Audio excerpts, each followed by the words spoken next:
Hello guys, this is your friend and we are back with a new fanfic.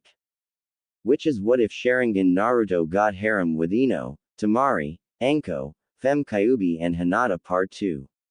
And if you enjoy this fanfic then please press the like button and subscribe to my channel for more fanfic like this. And now let's start the fanfic. Hokage's office, next morning. Two people now currently occupied the office of Konohagakure's village leader at this time, the young blonde-haired and whiskered boy Uzumaki Naruto, and Sarutobi Hiruzen, the third Hokage himself. The boy was sitting in a chair in front of the Hokage's giant wooden desk, looking exhausted and about to nod off to sleep, having been kept from his precious bed all night due to Hiruzen's incessant questions. The old man himself was sitting behind his desk, his elbows resting on it as he rubbed his temples and kept his eyes trained on his surrogate grandson. It was silent between the two for 10 long minutes aside from Naruto's occasional half-snort as he briefly dozed off before jerking awake repeatedly. The young boy was growing frustrated as the silence went on. Quote, comma, quote. Quote, comma, dot, dot, quote. Quote, comma, dot, dot, dot, quote. Damn it, old man. I told you everything, down to every single thing I remember ever since I was born. That proves I'm really Naruto. Please let me go home and sleep, or at least kill me now. I don't care either way, I'm about to drop dead from exhaustion. Naruto yelled, having had enough of the silence in the Hokage's studying eyes. The old man sighed with closed eyes for a moment and leveled his gaze again at the young boy. I'm sorry, Naruto-kun. I just have to be absolutely sure you weren't being taken over by the kyuubi. Even though you believe what it. The fox gets pretty touchy about that. Naruto corrected with a foxy smirk. Oi, Kurama growled from inside his head. You finally showed up, huh? Thanks a lot for bailing out on me, damn fox. He thought, then grinned mentally at his tenant's grumbling. She told you about her being controlled. We have to be wary. She is still a clever and powerful entity after all. Though, I admit I am intrigued about how you would turn out if we allow her to supervise your training from now on. The Hokage admitted with a sigh. He thought about the alternative of doing the child's training with some of his top shinobi, but there were always time constraints. Those same people were also quite busy with a backlog of missions due to the lingering effects of the military force being reduced significantly by the kyuubi disaster. Unfortunately, against his personal judgment, the third had to realize letting the kyuubi help was going to be the best option for the young blonde in the long run. After another long moment of consideration, the older man stood up to retrieve a fresh scroll and began writing when he returned to his desk. Okay, I'll allow this. Naruto's excited shout of, "Yada!" was immediately followed by the old man raising an index finger with a firm gaze. But, you must keep this secret. Most people in this village will not take kindly to the thought of you being raised by the kyuubi, and they will likely take it upon themselves to get rid of you if this gets out. You may confide in people you truly trust, but I'd still be very selective about that too if I were you, he warned as he continued to scribble in the scroll. For now, you should work on your physical conditioning and learn to open up your chakra network for molding until you begin your academy career. When your first term ends for the summer, you will be escorted by some of my most trusted people, depending on who volunteers, to a secret training field with a shack far outside of the village during the 3-month break. This will repeat every academy year until graduation, so you will be able to safely practice using the kyuubi's chakra among many other things, he dictated before his expression turned deadly serious. Any other time until I personally change this, you are not allowed to draw on any of the kyuubi's chakra anywhere near or within the village's premises unless you have my express permission. Is that understood? He narrowed his eyes at the boy. Naruto locked his gaze with the older man just as seriously, and nodded once without hesitation. The third nodded back, his visage relaxing. What are you going to do about the academy, Naruto-kun? I was planning to get you admitted early this year. You should put off going to the academy for this year at least. You need a lot of physical and chakra training to be able to use my chakra without hurting yourself initially. At this rate, it will take about a year and a half before I think you would be ready, which is right when the first 3-month break next year should occur. Kurama suggested. I think I'll wait on that for now if that's okay with you, Hokage Gigi. I'll join whenever my friends enroll, and they said they're waiting till next year. Naruto replied after a moment's thought. The old man nodded with an understanding smile. Let me add that, for now, I would be happy to help provide you with training aids, some low-level jutsu scrolls, and some weapons should you need them in the future. Just come to me and we'll discuss any of that, okay? He got a happy nod before continuing. For now you will be allowed access to training ground 42 since no one is using that. However, you will need a special permit since you are not a shinobi yet. The Hokage finished writing in the scroll and called for an Anbu to appear. Take this to Commander Dragon, please, the third commanded, and the masked nin saluted as he took the scroll and disappeared in a swirl of smoke. I need to learn that. The boy bounced excitedly in his chair while the Hokage chuckled. Naruto, ask the old fart if that training field will have some steep cliffs for climbing. Kurama suddenly spoke, and Naruto reluctantly relayed what the fox asked, having a bad feeling about this. Despite his misgivings, Hiruzen had to smile. That fox knew what she was doing, after all. Yes, there is a large and deep ravine that should suit what you are looking for, Kyuubi-san.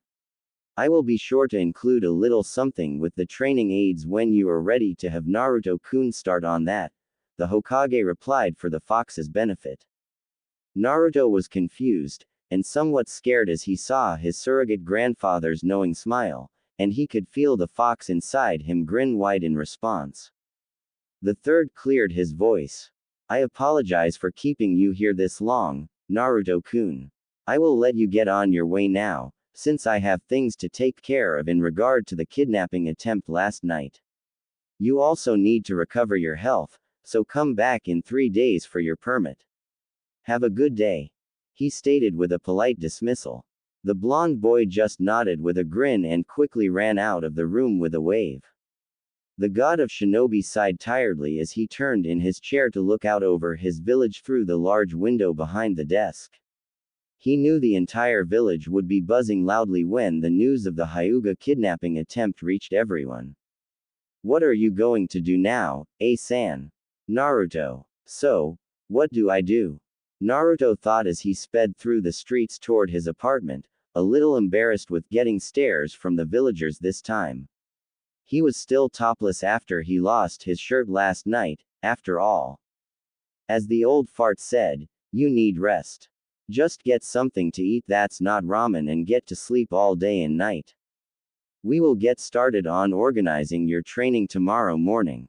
Kurama spoke thoughtfully. Naruto was a little crestfallen since he wanted to get started right away and he wasn't actually feeling tired, but he'd trust her. He stopped by a market that was forced to treat him as a normal customer thanks to the Hokage's interference and bought 2 disposable bowls of cereal and milk. Arriving home, he quickly ate then dived onto his bed, already asleep as soon as his head hit the pillow. He hadn't realized just how close to extreme exhaustion he was. Kumogakure, Raikage's office. The very large, dark-skinned, and muscular fourth Raikage grunted as he lifted a dumbbell weighing 500 pounds, while sitting in his desk's chair. This powerful shinobi named A was deep in thought as he wondered how the Hyuga kidnapping he ordered went. Gaining more Kekkei Genkei users was his father's last order before appointing him the new Raikage. Then that tough old bastard went and got himself killed defending Kumo's retreat against 10,000 Iowa troops after that damn village decided to disband their alliance at the end of the Third Great Shinobi War. A did not have his now deceased father's obsession with getting more Kekkei Genkei users to increase Kumo's might, but he had to admit he was curious about what adding the abilities of the famed Byakugan could do for his military. Kumo was not well known for its sensing and tracking capabilities. Hell, A only found just one amazing sensor in Shia from the latest crop of shinobi coming out since the last Great War.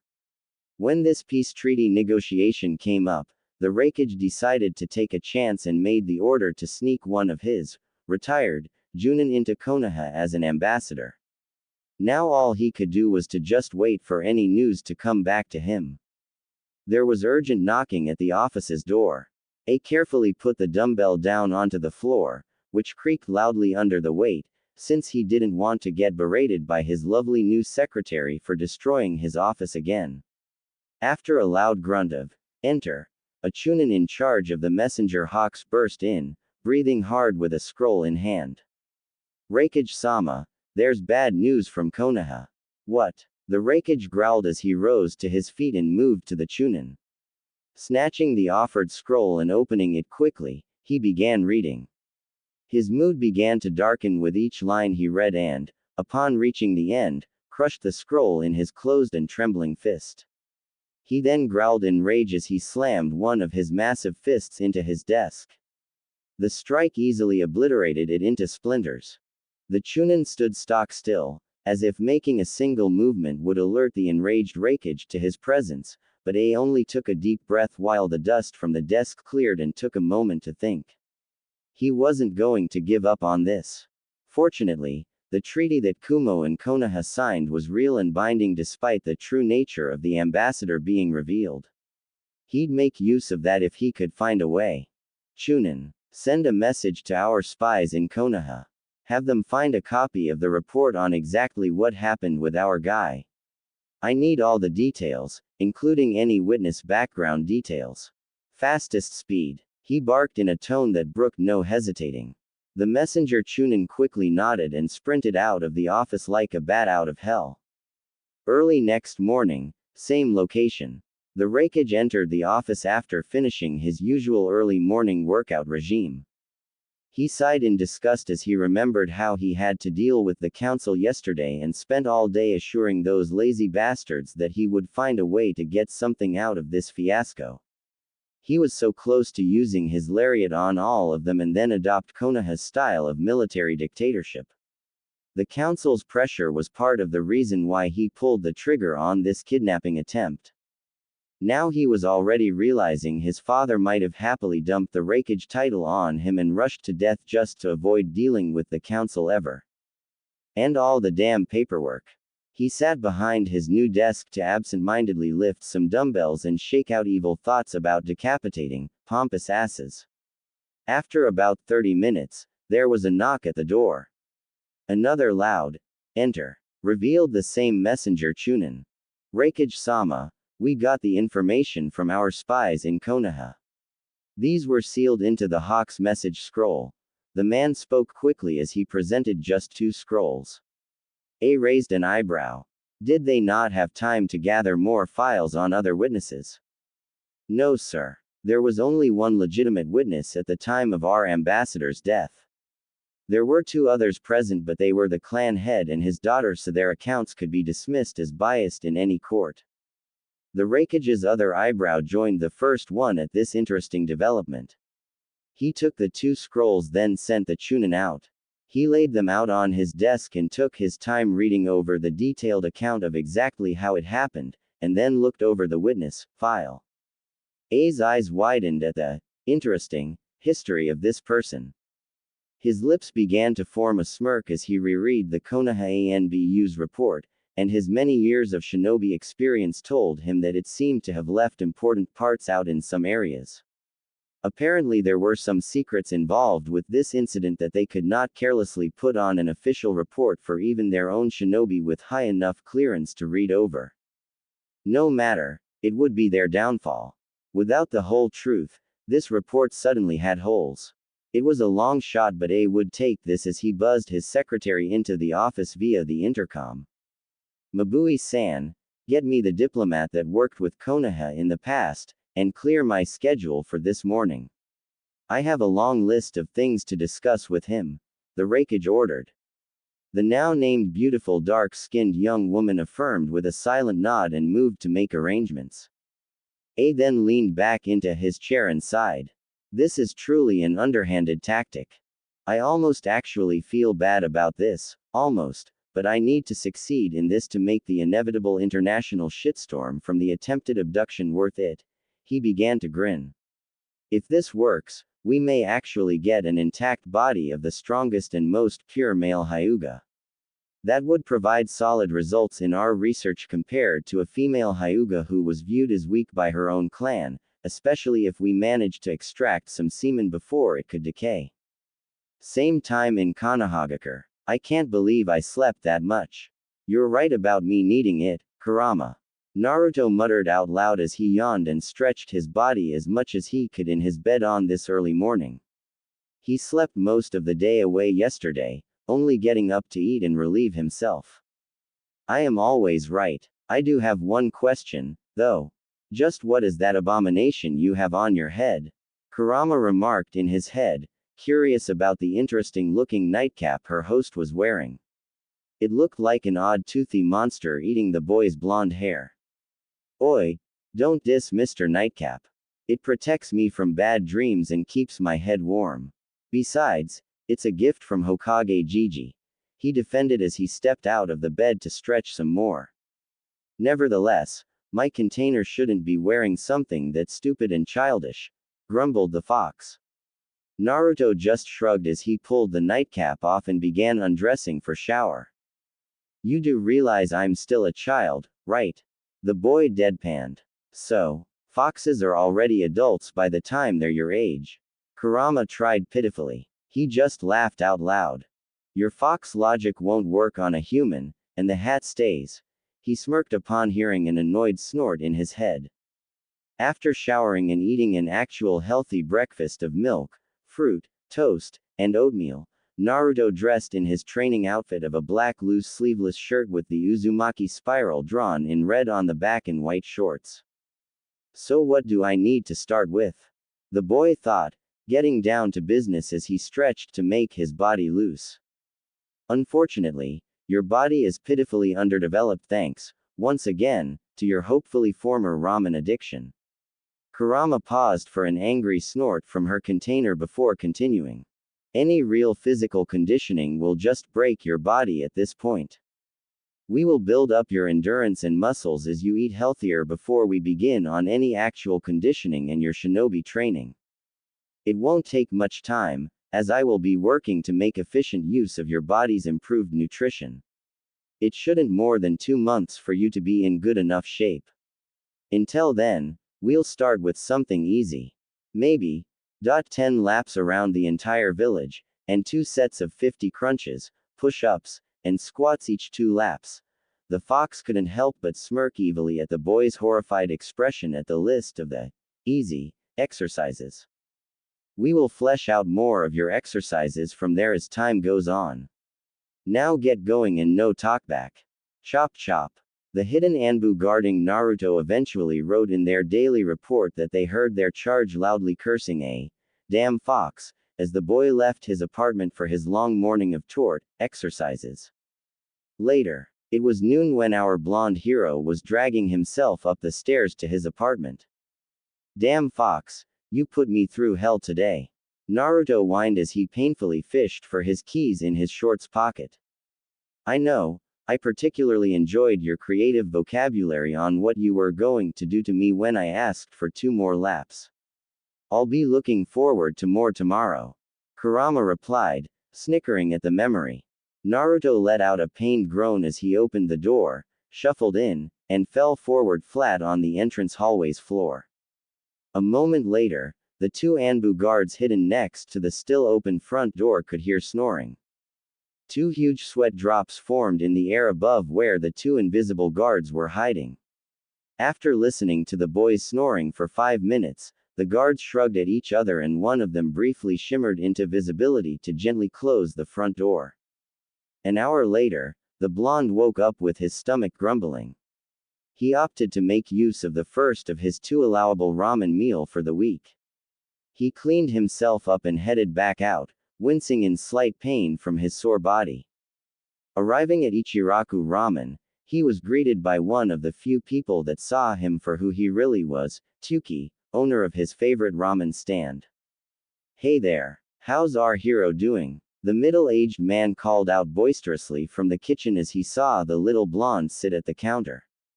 Naruto glanced around to check he was actually the one being spoken to and cocked his head in confusion with a fox-like expression.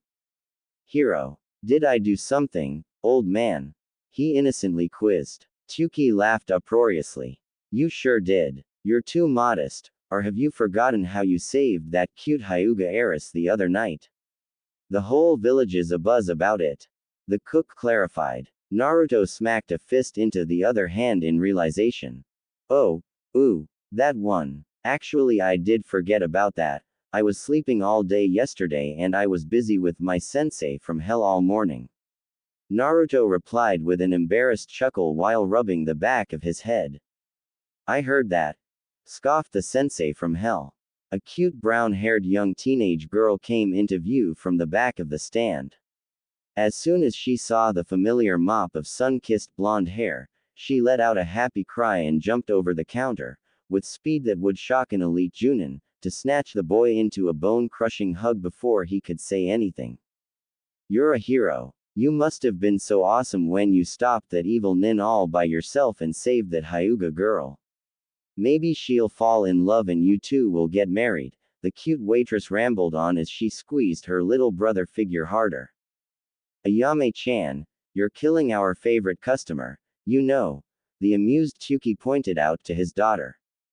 Huh, was her reply before she looked down to see the poor boy's blue face suffocating between her already budding. She yelped and pulled Naruto away from her chest before apologizing sheepishly. Naruto took in a breath and chuckled at Ayame, his sister figure, who also saw him for who he was instead of the kyuubi. It was no big deal, Ayame-chan. I just happened to be in the right place at the right time. Naruto replied shyly with a hand on the back of his head before continuing. Why would anyone want to marry me though? I have the. He quickly clapped a hand over his mouth at the slip. Tsuki and Ayame caught on and were stunned. Moron. Naruto's inner voice grumbled. You know now. The older cook leaned in to inquire carefully while Ayame looked on with a demure expression. Naruto sighed before nodding, and heavy silence fell on them for an uncomfortable moment before Tsuki smiled broadly. Don't worry, what happened with the Hyuga clan is only the beginning. Some of the villagers are beginning to form new opinions of you, and it won't be long before everyone sees you for who you truly are. If you keep this up when you grow up, I wouldn't be surprised if you have many friends, and likely many girlfriends. The old man spoke the last part with a small perverted grin and laughed, before Ayame lightly conked him on the head with a ladle. Don't pay attention to him, even though it's true you'll be breaking many girls' hearts everywhere you go when you're older. Ayame slyly said with a teasing smirk. Naruto looked horrified. Why would I do that? It'll kill them if I break their hearts. His childish misunderstanding caused both Ichirakus to laugh uproariously, and it took them a while to settle down before asking an embarrassed blonde for his order.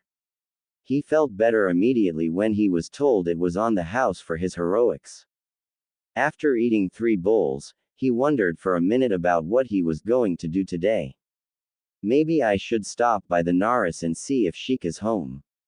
Naruto thought before jumping off the stool and walked in the direction of the clan's district, saying his goodbyes to the ramen stand owners.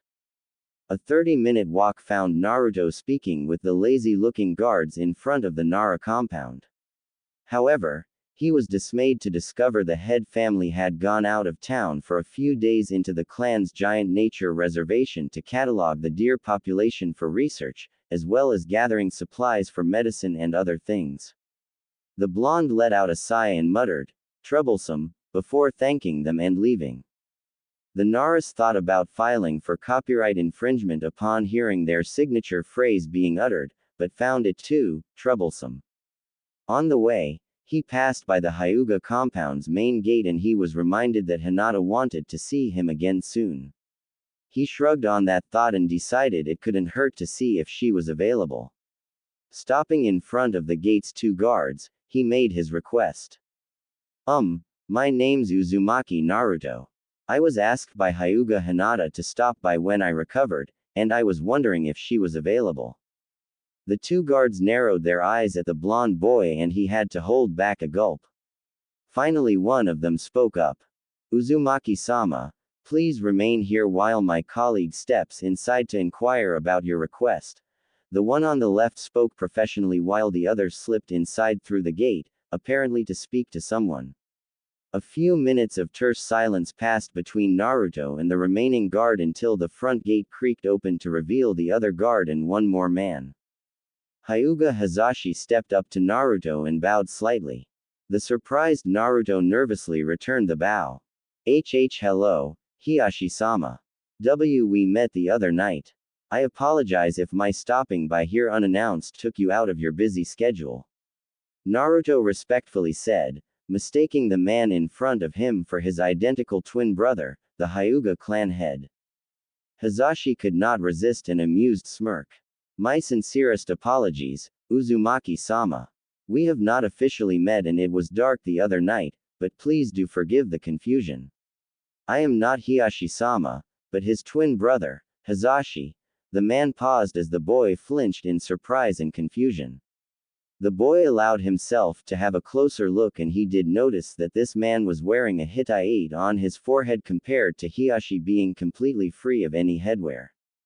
I was asked to greet you and take you to our meeting hall since that is where my niece is being trained by her father. Hazashi continued as he bowed and stepped aside for Naruto to enter the compound. The blonde stayed where he was, a little nervous. Hazashi-sama, if they're busy, maybe I shouldn't bother them. The boy tried to respectfully back out. Nonsense, Uzumaki-sama. They are about to finish and Hinata-sama will have some free time afterward. In the meantime, I'd be happy to escort you until then, insisted Hazashi. Naruto reluctantly gave up and went inside with his escort. The sight Naruto saw as he entered through the gate flabbergasted him. He was immediately surrounded by a gorgeous garden on the sides and a long and thin reflecting pool forward of him. The pool was filled with beautiful and colorful koi fish, and vibrant green and white lily pads peppered the surface. The inner gardener in him squealed like a fangirl as he observed all kinds of rare plants and flowers in the garden surrounding the entrance. This was a clear display of the clan's wealth, and also their appreciation for the beauty of nature. As Naruto followed Hazashi around to the left side of the long reflecting pool, the garden opened up wide for him to see many impressive traditional Eastern-style houses littering the enormous compound. This was like a small village within Konoha. The long and narrow reflecting pool seemed to almost split the entire compound estate in two with several ornate wooden bridges allowing access to either side. However, Naruto seemed to notice the odd discrepancies between the houses on the left side of the pool and the ones on the right. He also noticed that he was being taken to a giant traditional meeting hall at the other end of the pool, opposite the main gate. Hazashi-sama, he tried to speak before Hazashi politely interrupted him with a shake of his head. Uzumaki-sama, please do not refer to me with, sama. I am not the head of this clan. My brother is. He replied politely with a small smile. Okay, Hazashi-san then. I know I'm being rude asking this, but I noticed that there are a lot of small houses on this side of the pool while there are fewer on the other side, yet they're bigger and fancier. Is there a reason for that? Naruto inquired as he continued to see the differences. Hazashi smiled gently at the boy's observation. Usually a child like him would be staring into the pool the whole way, not even bothering to look around and notice the subtle darkness of this clan. Even the more mature and adult guests were only interested in the more luxurious offerings. Uzumaki-sama, since you may be coming here to visit more often, I am inclined to give you a brief history of this clan. That way, you will understand some of the things we do here. Hazashi spoke as the two walked slowly alongside the pool to the meeting hall. Since this village was founded and our clan moved here, our dojutsu, the Byakugan, was revered about as much as the Uchiha clan's Sharingan. In the beginning, We had to deal with our enemies trying to capture members of this clan to put the Byakugan to their own use, which is what you just saw happen with the Kumo Nin the other night. Almost immediately, the clan leaders of that time came up with a seal. It would effectively protect our Byakugan from capture by permanently sealing our eyes if they were removed forcefully or death occurs. It worked brilliantly. With this method, it was almost impossible for any enemy to capture the Byakugan. It incurred a high cost, however. Hizashi paused to take a breath. Naruto was paying full attention. What cost is that? The boy wanted to know more. Total subversion for the ones who carry the seal. There are two groups in this clan, the main and the branch lines. Whoever has the seal belongs to the larger and more populous branch line of this clan. Hizashi explained as he pointed to their left at the large collection of small but well-kept houses, then pointed to their right across the pool at the more luxurious houses. Those who doesn't have the seal belong to the smaller but more powerful main line, and they are in charge of the entire clan. The main members usually are raised to control this clan, deal with politics, and other more important functions.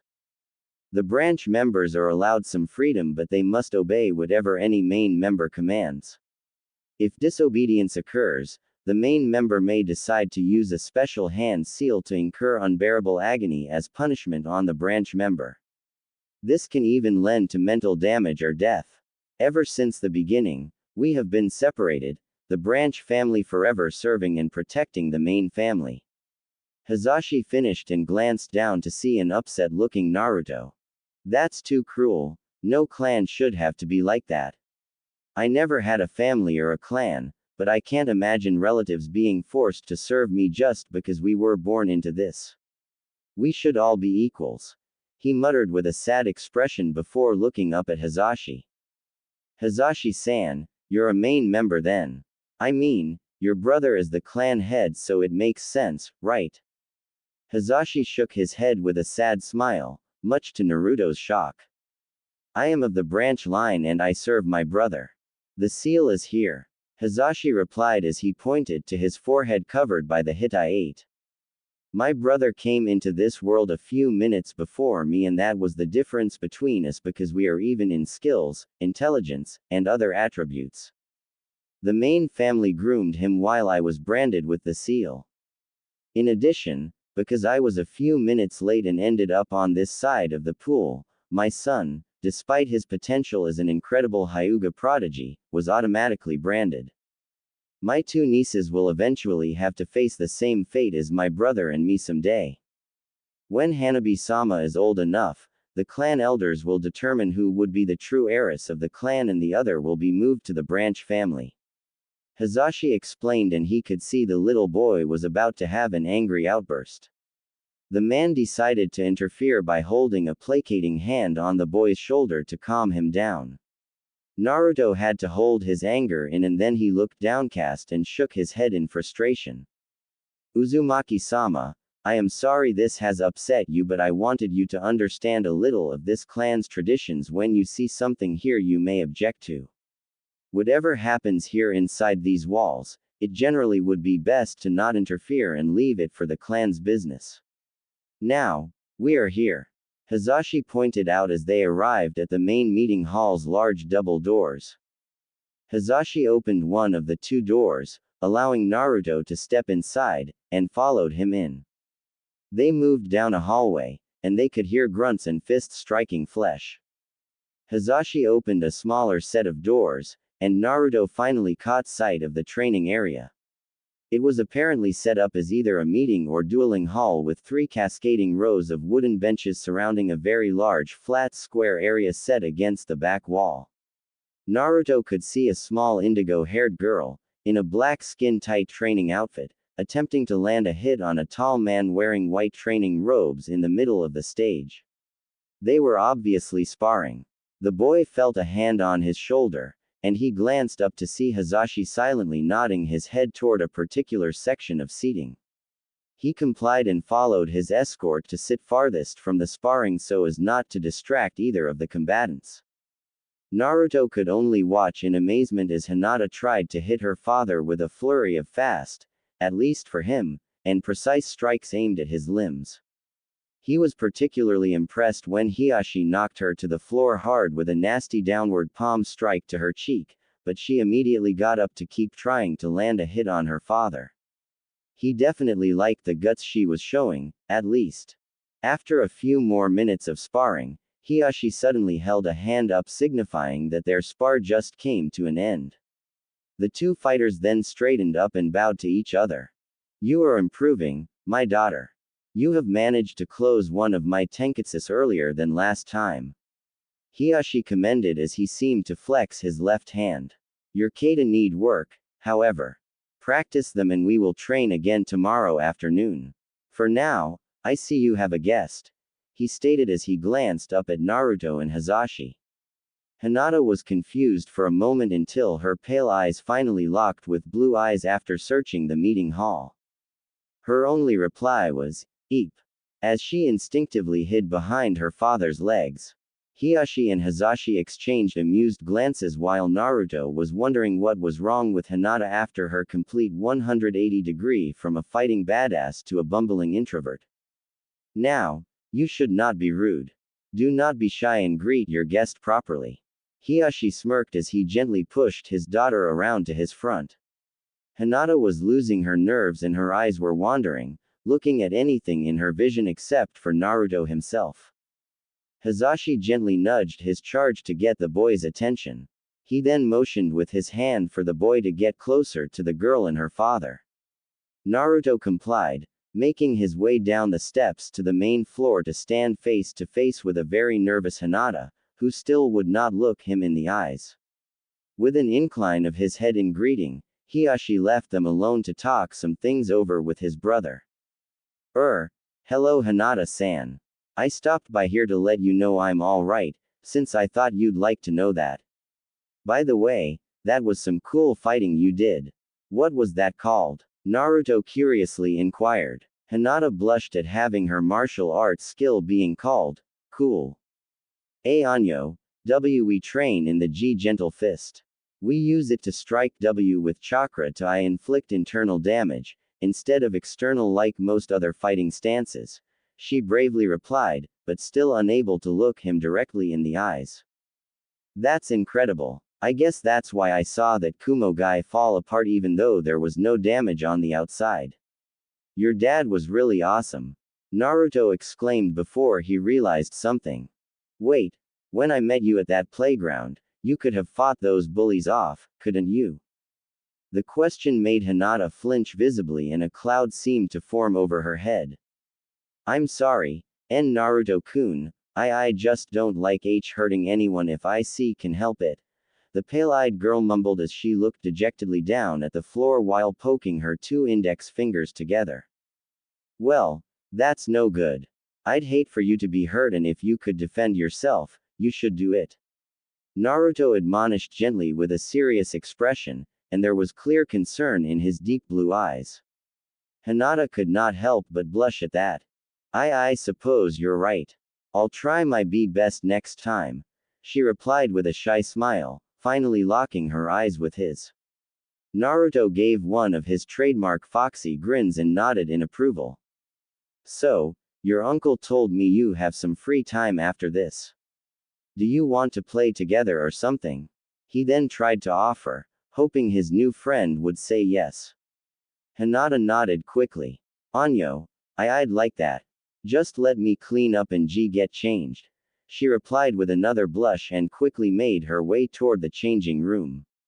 Naruto looked after her departing figure until she was no more, before he turned to the twin brothers. "Hiashi-sama and Hisashi-san, was that really the same person that hugged me out of nowhere the other night? Maybe she's got a twin like you too?" he curiously inquired as he was pointing in the direction of Hinata. The twins exchanged amused grins. "I will admit that was a very rare occurrence for my daughter. She is rather shy and unwilling to stand up for herself in most situations. That was why I was impressed when I was told she actually made it difficult for the kidnapper before you rescued her," Hiashi admitted. The blond boy put a finger to his chin and his eyes squinted fox-like as he became deep in thought. She didn't do anything like that until she saw me sneak up behind the nin. I wonder why she suddenly tried so hard at that moment. He innocently said. The two brothers raised an eyebrow each as Hinata picked that moment to return in a simple pink kimono. After some small talk, the two children excused themselves to go play together elsewhere and the twins were left alone. That little, he is already stealing my daughter's heart and he does not even realize it. I should teach him a lesson. Hiyashi suddenly murmured to his twin in an annoyed tone. Hazashi smirked a little. He is only a child, brother. I doubt Hinata-sama realizes it as well. We should just let them grow and find out themselves. Hazashi advised and heard his brother let out a small sigh. I am not looking forward to my daughter's teenage years. If Hinata turns out to be anything like Hitomi-chan was, she would only remain shy until she decides one day to do what it took to get and keep her man. I should not say this as her father, but I am not betting on Uzumaki-san's chastity lasting long. Hiyashi spoke in a resigned tone. Hazashi had to smile at the memory of his brother's deceased wife. Not only that, but imagine the headaches our elders will give you when these two become close. Hazashi pointed out playfully and enjoyed seeing one of his brother's eyebrows twitch slightly at the mention of the elders. That comes with the territory of being the clan head, I suppose. However, have you noticed something about Uzumaki-san? Hiyashi inquired, changing the subject for now. Yes, brother. He looks like a young version of the fourth Hokage and his somewhat mischievous nature reminds me of Uzumaki Kushina. Brother. You don't suppose. Hazashi would have completely lost his calm at the implications if he weren't shocked into silence upon seeing a very rare full-blown smirk form on Hiyashi's lips. He looked truly devious. If you remember, we have had good relations with Minato-san, and we were privy to the fact that he and Kushina-san were in love and secretly married. You should also remember that we have not seen Kushina-san anywhere in the village for about 6 months until the kyuubi attack. That day, we have heard the sad news of her dying along with the fourth, on the same day young Naruto was born. It is possible that if she had been actually pregnant with that child, she would have kept any sign of showing hidden until after birth for security concerns. One last thing that could make this more believable. We knew Minato-san personally, and how could he have used someone else's newborn, even an orphan, to seal the kyuubi? I see him trusting only his own child to carry the burden. Hiyashi finished his deduction to his younger brother's growing astonishment. Brother, if that is true, Hazashi sputtered before his older brother held a hand up for silence. It is just speculation without solid evidence. We should keep this information hidden for now, at least until this could be used as a bargaining chip against the elders should they object to my daughter's growing involvement with the demon brat. They will not be able to resist the prospect of having our clan linked with the powerful traits of the lost clans of Uzumaki and Namikaze. This is all for my daughter's happiness should she wish to pursue Uzumaki-san in the future. Hazashi allowed himself to regain his composure and formed a smirk of his own at this devious plan. He was curious about something though.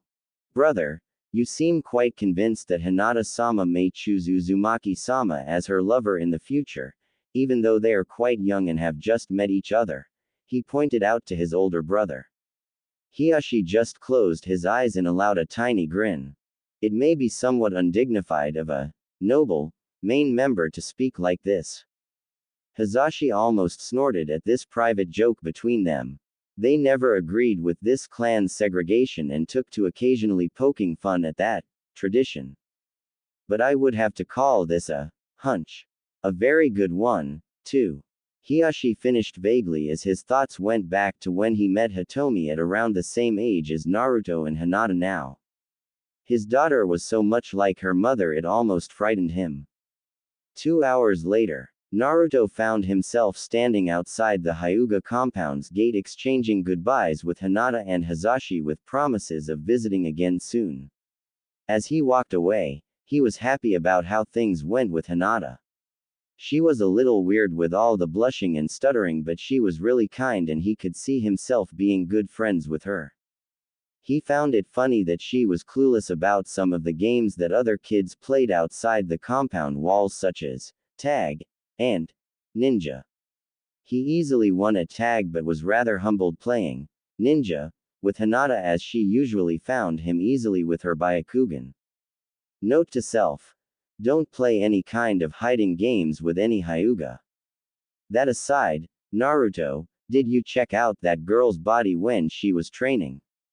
Kurama asked from Naruto's mind, before she almost smacked herself in the face for asking such a loaded question. Yeah, what about it? Naruto replied, not catching on to anything. The fox sighed in relief that her container was still young and naive. Bless your naivete, boy. Anyway, that is how a properly developed body looks. Her clan was focused on taijutsu training and proper nutrition almost from birth. She was fast, limber, and agile. Were she so inclined, she could kick your 8 different ways in the first 5 seconds with the way you are right now. Kurama stated as a matter of fact. Naruto had to bitterly agree with her assessment of his current condition. In your case, you have a natural disposition towards strength rather than speed like her. That is not to say we cannot make you fast, but your physical attacks will be devastating when you can fully utilize your strength. In 2 months, we will work strength into your body but also make sure you stay as quick and agile as your body would allow. For now, just focus on your exercises until then. Naruto nodded his affirmative before he had another thought. How do you know so much about human training methods? I was not always a monster who razes villages to the ground for no good reason, you know. I did observe humans in various forms throughout my long life, and while I was trapped in my 2 previous containers, I had a good and up-close look at how shinobi train. The fox explained before an idea struck her. That reminds me, we will need to get you started on studying history, tactics, math, human anatomy, and science. Every day after the morning exercises, when you are not busy, you will go to the library and spend the afternoon studying the books I pick out for you. She finished in a no-nonsense tone as Naruto flinched in terror at the prospect of having to read anything without pictures. First you take away my ramen, then you destroy my body, and now you want to bore me to death. Oh, stop whining like an infant. A strong body works best with a strong mind. A clever tactic you study now may save your life later when you remember it in the heat of a battle.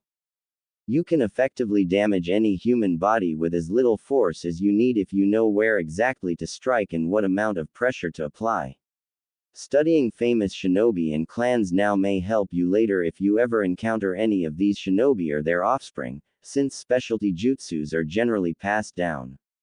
These are just few of many benefits of having knowledge, the fox lectured. Naruto didn't want to admit it at all, but he knew she was absolutely right. Besides, it's only for the first couple months as you build your body up to acceptable levels. After that we will get more practical, and you'll only have to read just 1 or 2 books per week in addition to what they may teach you in the academy. Kurama allowed. Naruto nodded in resignation as he continued the walk back home. 2 days later. The past 2 days have been quiet. The only thing even remotely exciting that happened was when Naruto was kicked out of the public library on his first visit. The Hokage immediately appeared afterward though, and, kindly, asked for an explanation from the terrified librarian. When she could not provide an adequate response, the boy was allowed back in. The librarian was then reminded that she might be called in to talk with Morino Ibiki of the interrogation department to provide her supposed reason, the next time she tried something again with Naruto. She swore to never even look at the blonde the wrong way since that day. I guess studying history isn't so bad. The battle at the Canopy Bridge was pretty awesome. Naruto mentally spoke to the fox as he was walking toward the Hokage Tower from the library. Glad to see you're taking well to your exercising and studying. Kurama approved in his head. You work fast, Kurama. I can already feel my body changing. The blonde thought as he flexed his arms some, noticing a little bit more muscle as he entered the Hokage tower and went up several floors. He noticed a lone figure walking down the stairs from above. He scowled when he saw the cloud insignia on the man's armband, denoting that this man belonged to Kumogakure. The man was wearing the most arrogant and victorious smirk the young boy had ever seen on anyone. He did not pay the wary blonde any notice as he passed by and continued down the stairs out of the building. Naruto was glaring holes into the man's back the whole time until he was out of sight. He then disgruntledly spit on the floor where that man stepped through and continued up. Something was wrong, and he could feel it with each step he took closer to the Hokage office. There was a feeling of heavy pressure in the air and it seemed to be trying to crush him. By the time he reached the landing, he noted the secretary by the office's door was gripping onto her desk's edge with white knuckles and trembling, clearly scared out of her wit. At this point, the pressure was so strong and deadly that the boy himself felt like running back down the stairs and all the way out of the village, never to return. This is that old fart's killing intent. He's seriously pissed. The fox calmly clarified. I'd say, I want to faint and he's not even directing it at me. I think it had something to do with that Kumo guy. I've never seen Hokage Gigi this angry. Also, it doesn't sound like this is bothering you one bit. Naruto inquired of his tenant, who just scoffed. Please, this is like a gnat threatening a full-grown elephant. The fox replied dismissively. Says the one who left me to his mercy the other night when he was asking, nicely, about us, huffed Naruto. In my defense, that smile was scarier than anyone's killing intent and I am looking at the world from a small human boy's perspective, not from a giant biju able to squash puny humans with just my pinky. The killing intent in the air slowly lifted, much to the relief of the secretary and the blonde boy. A long moment of heavy silence passed before Naruto brought an index finger up. I don't suppose this is a good time to visit him, Temari-chan. He tried to say in good humor. The cute young brown-haired female chunin, doing secretary duties this week, violently shook her head. You're kidding me, right? You had to have felt that too. I like you too much to let you go in there now, Naruto-kun. She warned with a glare that brooked no argument. The boy just nodded his head and turned back in the direction he came from. I suppose you're right. I'll see you tomorrow then.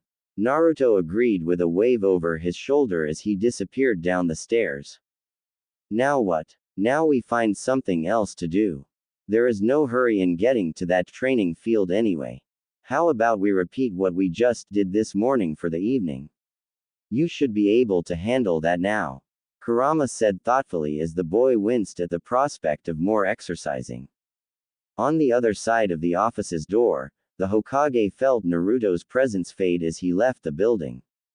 I'm sorry, Naruto-kun, but other things are on my mind at this moment, he thought as he sat in his chair and went back over the conversation that just happened with the Kumo ambassador. 15 minutes earlier. Would you repeat that again?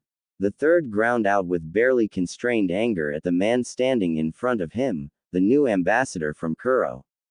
The man remained stoic, despite trembling violently on the inside in face of the powerful Hokage's anger. A good politician had to bluff all the time, after all. You heard me. Under the guidelines of our new peace agreement, we demand reparations for the wrongful death of one of our most prized retired shinobi. You also wrongfully did an autopsy on him without our permission and certainly have learned all of his secrets by now. The only way Raikage-sama will be satisfied is if we are allowed to retrieve an intact body of the man responsible for our ambassador's murder. The new ambassador spoke with a stern expression. You will forgive me for saying this, but bull fucking shit. We have evidence and witness accounts that placed your retired shinobi in the act of kidnapping Hyuga Hinata. We obviously followed procedure with a hostile shinobi in our territory. The Hokage almost shouted as he slammed a fist on the desk, cracking it a little. What evidence is that? We have confirmed reports that there were absolutely no traces of our previous ambassador anywhere in the Hyuga compound and none on the Hyuga girl who accused him of abducting her. Here is what we feel truly happened. The previous ambassador was just taking a walk outside the compound wall when a young and infamous prankster decided to surprise and assault the man. Why would he have expected an attack in a village he had just signed a peace agreement with? The ambassador spoke calmly with a fake puzzled look before continuing. And to make it worse, the boy yelled out a blatantly false statement that would send a random man nearby into a blind rage. After the ambassador was brutally murdered by the same man, the Hyuga clan attempted to cover it up by having a young innocent girl lie about a kidnapping attempt and procured the gag and rope themselves. The reports also said that the young prankster himself disappeared right before the other Hyugas appeared, apparently not wanting to be caught responsible for the ambassador's demise. Because of that, he cannot be considered a reliable witness, even if we did not take his history of being an untrustworthy public nuisance into account, the ambassador said, laying out all his carefully prepared lies. The Hokage kept his deadly glare burning into this hateful man, but inwardly he was stunned. What this man said nearly matches the official Anbu report word for word. That Kumo kidnapper really did not leave any trace, even on the young girl and the ropes, which was a near impossibility. How did Kumo get their hands on the report in Naruto-kun's file? Because the Anbu reports could be accessed by any nin with high enough clearance, I ordered them to strike Naruto-kun's near-death experience, the kyuubi's chakra, and any evidence, including the blood and kunai used by the Kumo nin, from the official record. This was all done to protect the S-ranked secret of Naruto-kun's Jinchuriki status. I didn't think it would come back to bite us in our collective.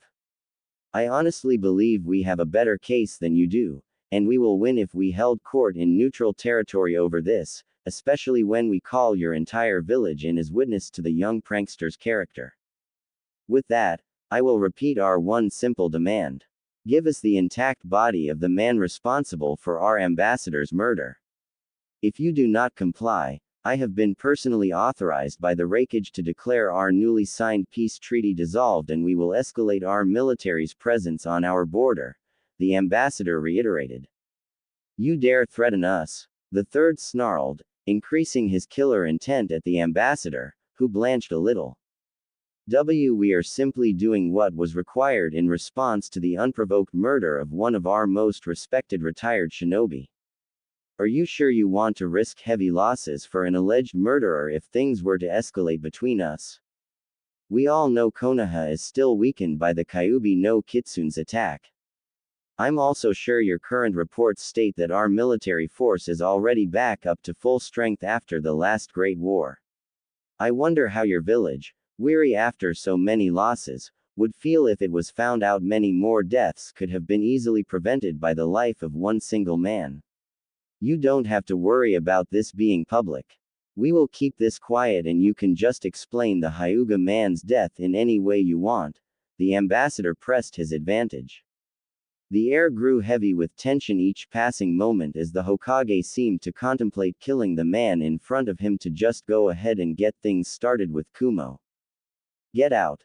The god of shinobi finally spat out before he did something he would regret. The ambassador decided not to press his luck anymore and made for the door. I will be back later tonight for the official response, he quickly blurted out before exiting. After Hiruzen felt Naruto come and go and he had a few minutes to gather his thoughts, he realized there was no way out of this. It would either result in the death of one man or the deaths of many in a village with its morale still low and tired of death. He sighed and waved his hand. A dog-masked silver-haired Anbu instantly appeared in front of his desk. Inu, you have heard all of that. Find the leaks in the Anbu information network and seal them. Use any means necessary, and I don't care who were responsible. Just make sure to pump them for all information they have before they disappear, he ordered. It shall be done, Hokage-sama. Kakashi almost growled from behind his dog mask, angry at having been compromised. He then disappeared out of the office to carry out the new orders. Hiruzen, who was feeling every bit of his old age, tiredly stood up and looked out the window at his village, as if this would help him come to a decision. He remained staring at the sun slowly setting beyond the majestic forest surrounding this quiet village for almost an hour, before he finally turned around and buzzed Temari on the intercom. The coming darkness seemed to signify the Hokage's sober mood. Get me Hyuga Hiyashi. Tell him this is urgent. Later in the evening in the Hyuga meeting hall. This is unacceptable, brother. How could you have already agreed to this?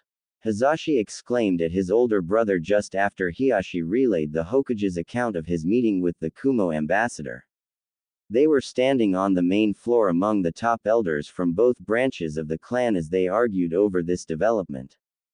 Your brother is right, we cannot allow you to be sacrificed. You are the head of the Hyuga clan, the most noble and respected clan in Konohagakure. Even more importantly, we also cannot allow our Byakugan to fall into their hands. Cried one elder. Let the cowards fight us. We will beat them back like we always have done. Another elder raged. Hiyashi held out a hand for silence. I appreciate your sentiments. However, we have no choice in this situation. Kumogakure has outmaneuvered us completely. Even if we decline the reparations, then go to war and somehow come out victorious, what do you think will happen? This country, weary of conflicts, will blame this clan for this new conflict and we will lose our reputation and standing. This is my fault, since I have killed the man in blind rage without any thought to the consequences afterward. I have failed one of my own teachings in always accessing any situation with a calm heart and mind. For that, I must pay. Hiyashi stated calmly, obviously prepared to meet his fate. This does not mean you should just give yourself up. You have a responsibility to rule over our clan and ensure its continued prosperity. Hizashi tried to reason with his older brother, but he and the other rebellious elders were suddenly struck silent by a large blast of killing intent. That is enough. This has already been decided. Our loyalty is to the village first and the clan second. It was, has been, and will always be that way for as long as this village stands.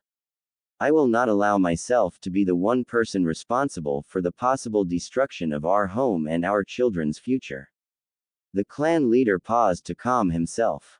I only came here to inform you of my decision and offer my goodbyes, not to allow any of you to change my mind. I have already spoken of what I need for all of you to do after my death, and I expect all of you to carry out your tasks.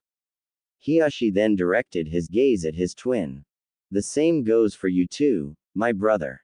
You must understand why I have to do this, and I expect you to raise my daughters alongside your son to be strong in my stead.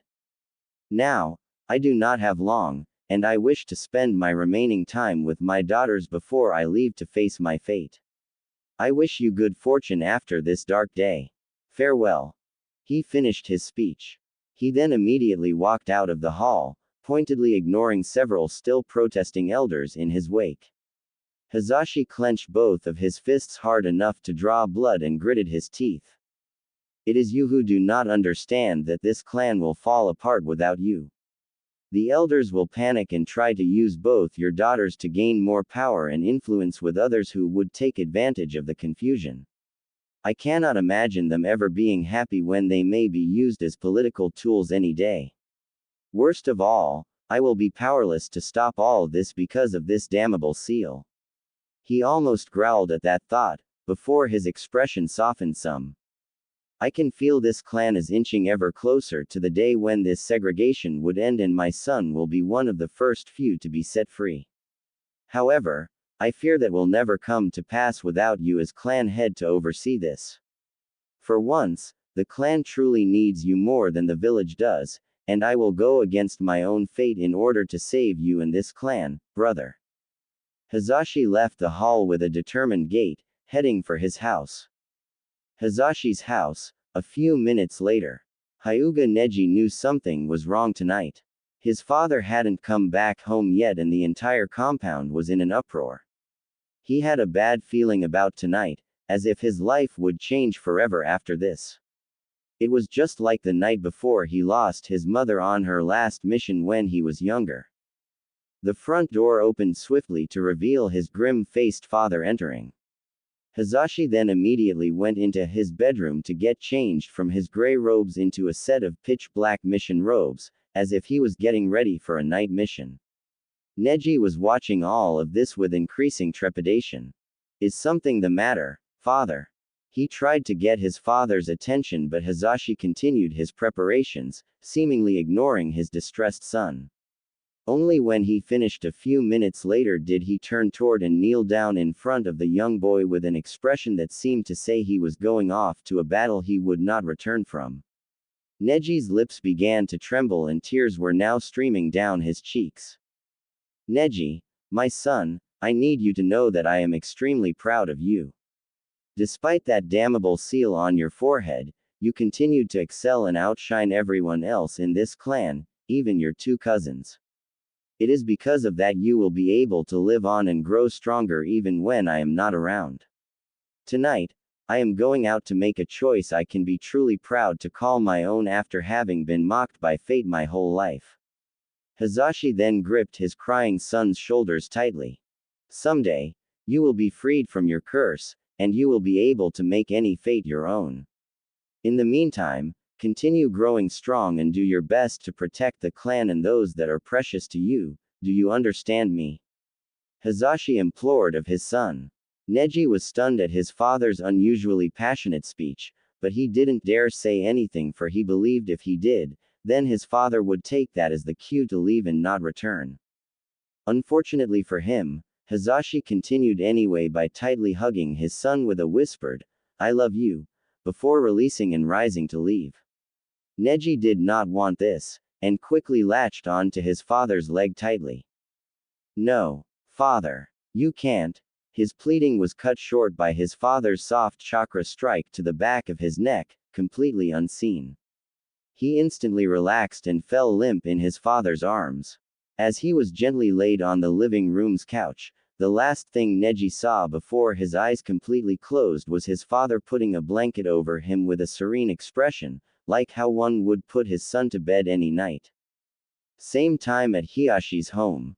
Hiyashi stared down at his two beloved daughters sleeping in each other's arms in their favorite place, which was a large and very comfortable chair in the living room. Hinata and Hanabi apparently tried to stay up late because their father was suddenly called away for his talk with the Hokage. They wanted to greet their father when he came home finally, but they fell asleep before that. Hiyashi smiled forlornly. He did not want to leave them, but he wouldn't allow them to experience war if he could help it. He reached down to gently rub Hinata's forehead. She shifted a little under the touch and ended up resting her cheek on the top of her younger sister's head. Hanabi was curled up in a small ball on Hinata's lap, her head resting against her older sister's chest. Hiyashi let out a shuddering sigh and allowed a tear to roll down his cheek before wiping it away. He would truly miss them, and prayed to every deity out there that they would pull through after his death with his brother helping them out. After a long minute of standing over his sleeping daughters, he gently laid out a blanket over them to keep them warm. After one more reluctant glance, he then quietly left the living room and was about to make his way out when he was stopped by a female voice. "Will you be coming back, my lord?" It took all he had to not show visible shock at being addressed out of nowhere. Slowly turning his head to glance in the direction of the voice, he found one of the female branch members, Hyuga Tomo, standing off to the side wrapped in a simple sleeping yukata with her arms crossed underneath her ample bust. Her fingers were nervously gripping her elbows. Her long and luscious black hair, reminding Hiyashi of Kushina's memorable red hair due its incredible length and volume, was braided now for sleeping and hanging loosely over her shoulder. She was an incredibly beautiful woman even for the usually high standards that all Hyuga women easily met. She was also kind and motherly, which was why he personally selected her as the primary caretaker for his daughters after Hitomi's unfortunate death. She did an excellent job raising them since that fateful day and he had come to truly admire her loving, yet slightly mischievous nature. None of that was present on her terrified expression as he stared unblinkingly at her for a long moment. Yes, I am. That didn't seem to calm her at all as she nodded jerkily with hitched breaths. He didn't think she was convinced at all, and let out a small sigh. Tomo-san, I do not believe I have told you yet that I am eternally grateful to you for helping raise my daughters. I feel we would have been lost without you around, and they truly do consider you to be their mother now, if not by blood at least. Tomo took a shuddering breath as she allowed several tears to escape her pale eyes. Why you honor me with your kind words, my lord. I truly do feel blessed to have been invited to serve your family, and I can only hope I did Lady Hitomi proud in her stead. Hiyashi closed his eyes and smiled fondly at the memory of his deceased wife. Believe me when I say you have done much more than that. Please continue to watch over my daughters, he stated sincerely and bowed his head gratefully to the now trembling caretaker. I must go. My lord. Tomo whispered brokenly as she seemed to reach her hand out for him, who was already walking with his head high through the door out of the house. He didn't look back. Letting out a choked sob with her outstretched hand now covering her mouth, the caretaker slowly turned her head to gaze lovingly at her charges, who were still sleeping in each other's arms looking adorable and peaceful.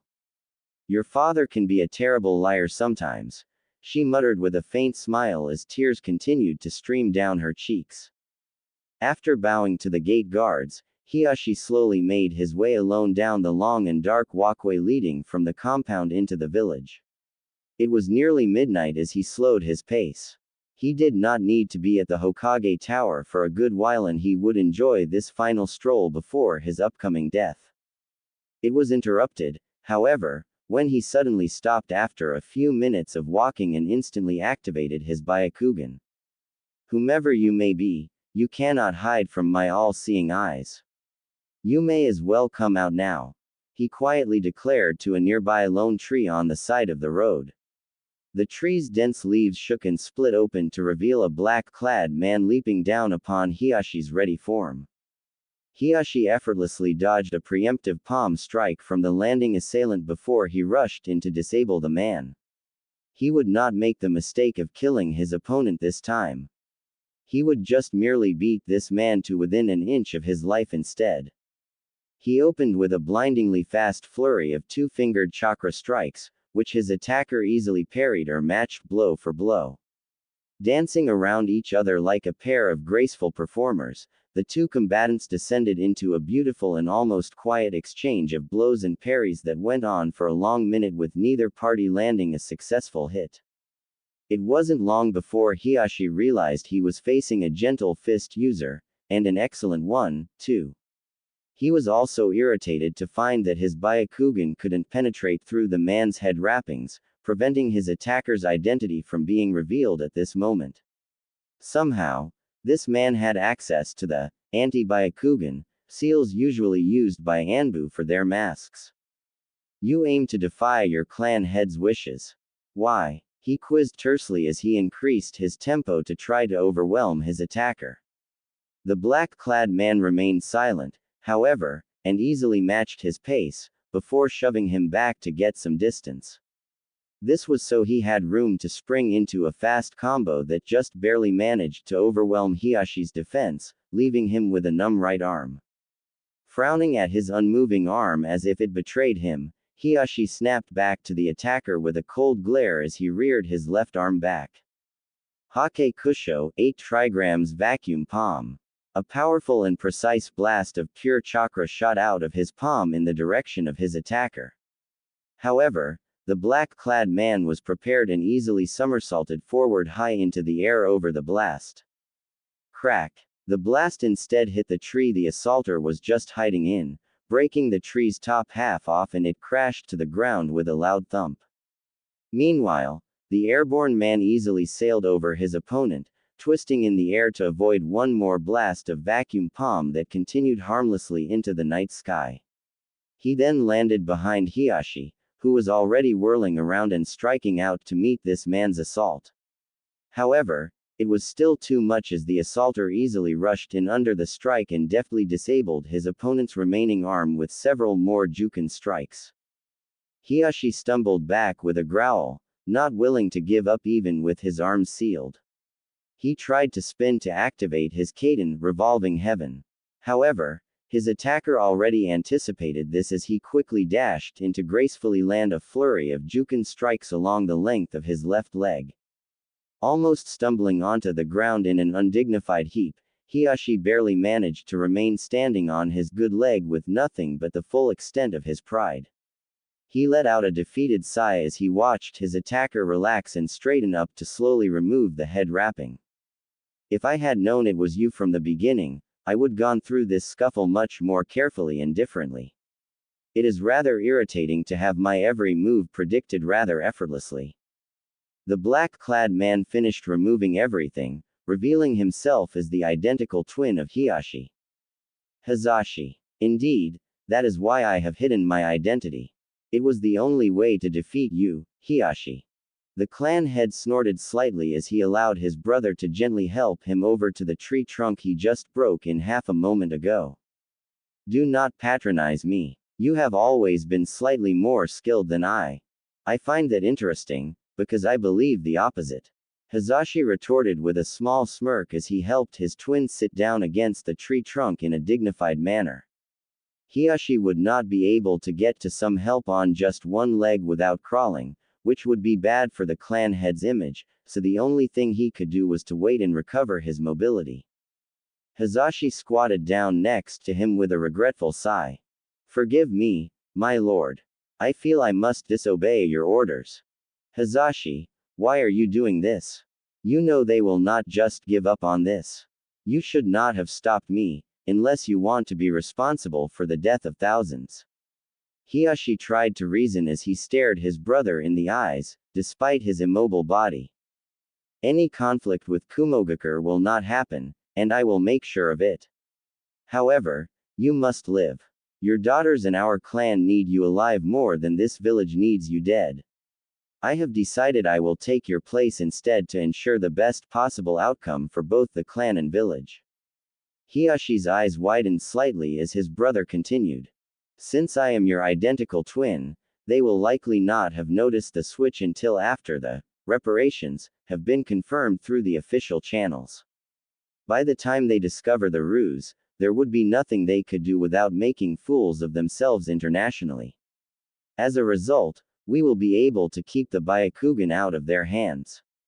This is what I have chosen to do in order to protect our clan, and especially our own family. Hazashi explained with a determined expression. What if you are wrong and they decide to go to war anyway? You will have died for nothing, Hazashi. What about your son? Hiashi tried to reason once more, his desperate eyes locking with his twin's steady eyes. Hazashi broke eye contact after a moment, slowly stood up over his brother's form, and stared longingly back in the direction of the Hyuga compound. The people in Kumo would have to be imbeciles to go to war over a false body. Deception is a large part of a shinobi's job after all. We just have to get them to think they have won until it was too late. They then would not be able to do anything without looking like fools.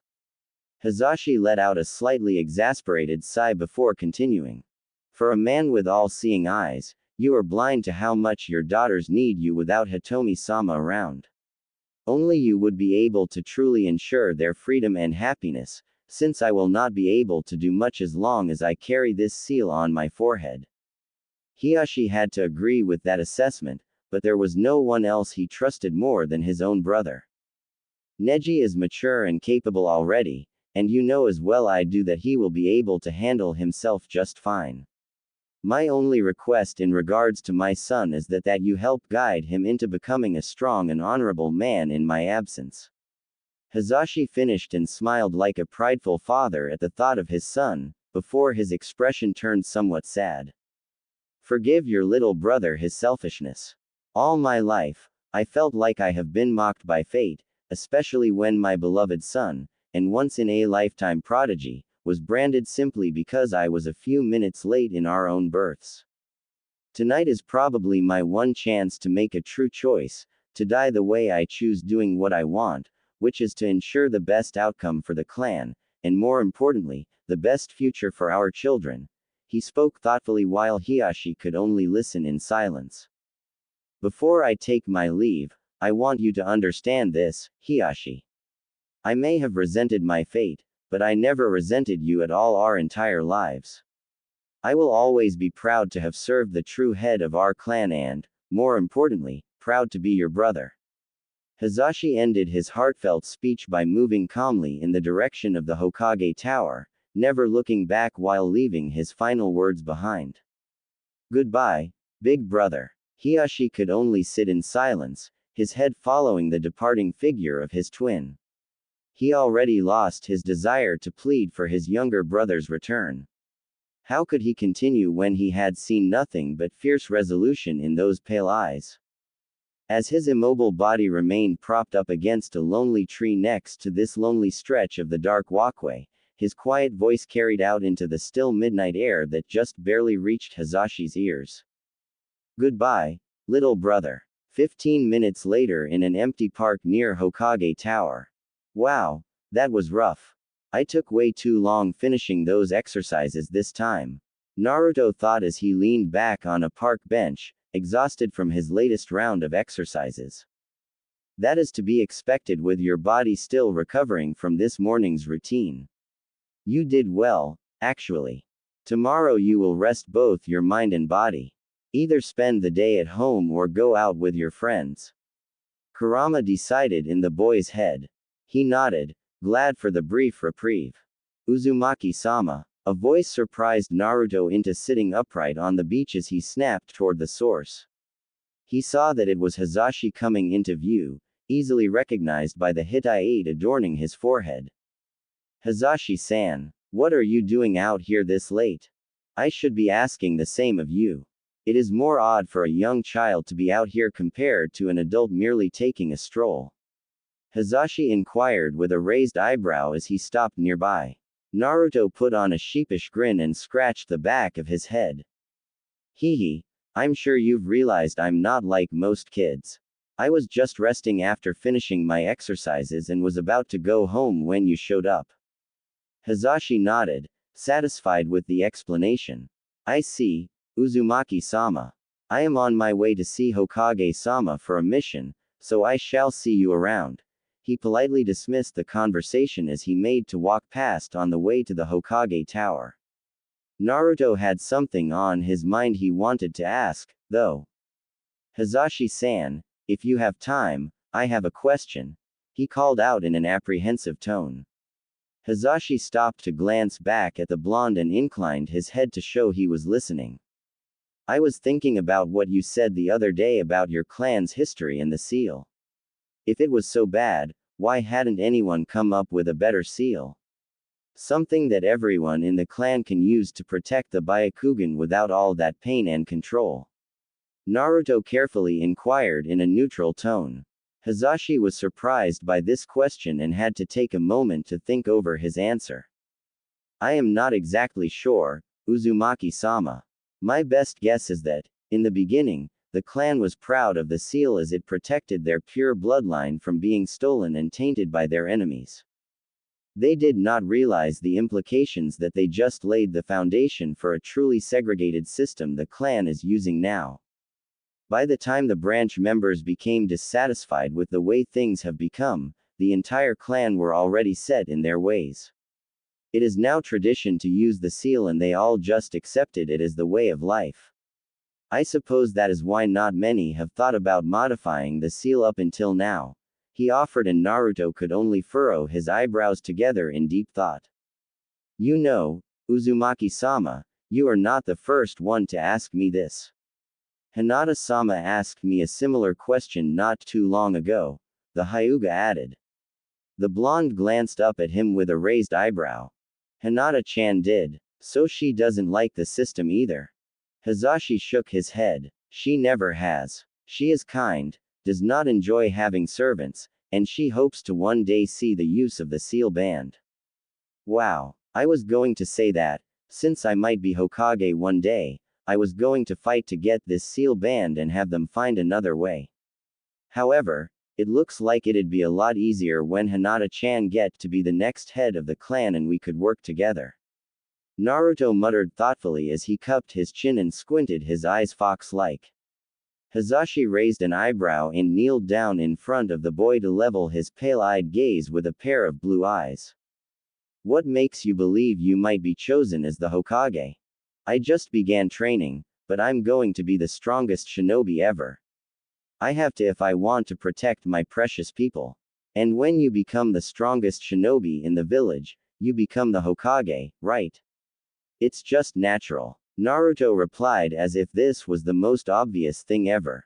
The Hyuga was instantly reminded of the fourth Hokage at this reply. He raised his other eyebrow, then broke into a chuckle. Naruto was a little unnerved by seeing a composed Hyuga chuckle heartily. Maybe that's why they wear such stoic expressions. It's pretty disturbing. I agree wholeheartedly. The older man suddenly ruffled the blonde's hair, much to his cry of chagrin, and stood with an amused grin. Uzumaki-sama, you will have to work hard then since there are many powerful shinobi out there, but I believe you may be able to do it as long as you have your precious people to think about. My son, Neji, will be incredibly strong and he might aim for that Hokage seat someday as well. You two may likely end up being rivals. The man had to smirk deviously at the boy's slightly affronted expression at the thought of someone being as strong as him in the future. However, I also have high hope that the two of you will get along eventually and be good friends. Now, I need to go, so be sure to get home safe and have a good evening. Hisashi finished by bowing slightly and turning in the direction of the Hokage Tower to begin walking again. Hisashi-san, can you tell me what this mission is?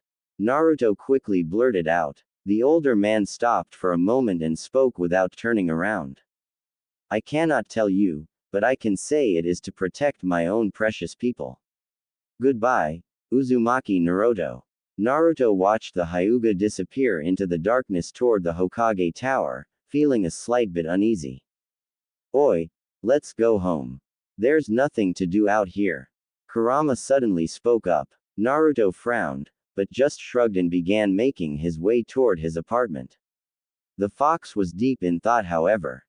That man had the eyes of a warrior who's content with all he did and is strolling toward his death as if it was a simple walk in a park. Something is happening tonight, but it's best not to let this boy know just yet. There is nothing we can do right now anyway. In the Hokage's office, the third Hokage sat at the desk, waiting patiently for the arrival of Hyuga Hiyashi. In the room with him were two Anbu, one of them Kakashi, and the Kuro ambassador. In the center of the office was a scroll laid out with a large storage seal array. The ambassador was growing nervous by the second as the other three occupants leveled their glares at him, as if they were wishing for him to slowly die by melting into a puddle. I expect this to be kept quiet. We will deny anything if this comes to light, the Hokage ground out through gritted teeth. The ambassador flinched at the leader's harsh tone before nodding nervously. When you retrieve the body, you will sign this statement that declares you have retrieved your so-called reparations for Kumogakure, and we will not speak of this ever again. Is that understood? The third continued as he pointed at a piece of paper on the desk, his glare intensifying. Believe me, we want to keep this quiet on our ends too. I will sign as soon as I have confirmed it was Hyuga Hiyashi himself. The ambassador tried to steel his own nerves against the third's anger, but failing miserably. It felt like eternity for him under the unbearably imposing presences of the two Anbu and the Hokage until the office's door finally clicked and creaked open to reveal Hisashi Hyuga. It took the Hokage all he had to keep his face schooled in a neutral expression even with the massive shock he was experiencing. The Anbu were lucky they had their masks on, and it took considerable effort to keep their bodies from showing any reaction. What the hell is going on? Why is Lord Hiyashi's twin brother here? Was the singular thought of the three as they easily recognized him by the Hittite always covering the seal on his forehead. Lord Hyuga Hiyashi reporting. Hazashi said shortly with a scowl. The Hokage saw something in the new arrival's pale eyes that made him think he should at least play along. He really hoped this man knew what he was doing. You have come, Lord Hiashi. You do understand why you are here, correct?